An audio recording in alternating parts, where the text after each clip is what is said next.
Today we're diving into a story straight out of a spy novel, but it's happening for real, right now in Beijing.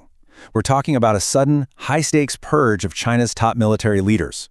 What's unfolding under President Xi Jinping is an incredible drama of power, betrayal, and, maybe, international espionage? And right at the heart of this whole thing is one single bombshell allegation from U.S. intelligence.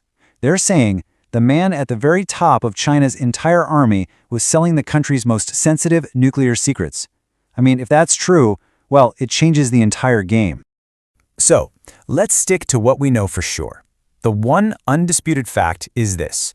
President Xi has just carried out a massive, sweeping clear-out of his military's top brass.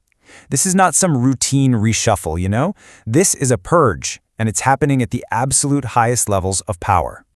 To really get the scale of this, we need to look at who was actually targeted.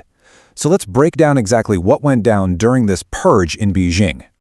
The sheer scale of this just becomes crystal clear when you see who's on the list. We're not talking about some faceless bureaucrats here. The purge took down the army chief himself, at least 2 other top generals, and, get this, even a childhood friend of President Xi. One of these guys was seen as so vital that Xi had personally stepped in to extend his service past the mandatory retirement age. So yeah, this wasn't just political. This was deeply, deeply personal. And these high-profile removals bring us to the central mystery of this whole affair. So, was this really about corruption, like Beijing is officially saying, or was it about something far more sinister, like espionage? You've basically got 2 competing stories, and they could not be more different. On one side, you have China's official line. These generals were corrupt, they're under investigation, end of story. But on the other side, fueled by intelligence leaks, is this far more explosive narrative that a massive CIA spy network had worked its way into the highest ranks, with the ultimate goal of maybe even planning a coup. You know, Beijing's own language might be giving us a clue here. The state media isn't just saying the officials were corrupt. They're accusing them of the worst betrayal of trust. That is incredibly strong wording. It suggests this is about way more than just money. It points to a profound sense of treachery. But here's a fascinating twist in this whole spy story. Some analysts are actually suggesting that the American intelligence leak was a kind of lottery ticket for Xi Jinping. Think about it. It might have unintentionally exposed a network of disloyal officers that he needed to get rid of anyway. It's like the U.S. accidentally helped him clean his own house. So this raises a huge question. How could a foreign intelligence agency even begin to penetrate such a closed-off, heavily monitored system?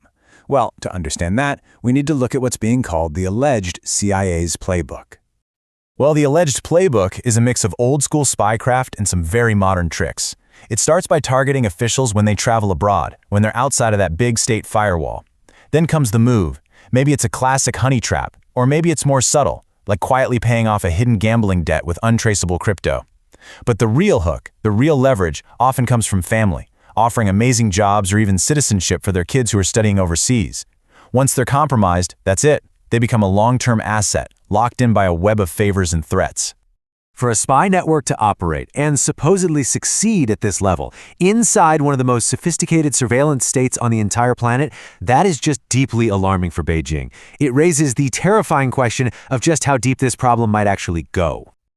So how does a leader like Xi Jinping respond when faced with such a profound personal betrayal? Well, he responds with absolute and overwhelming force. It's time to talk about Xi's iron fist.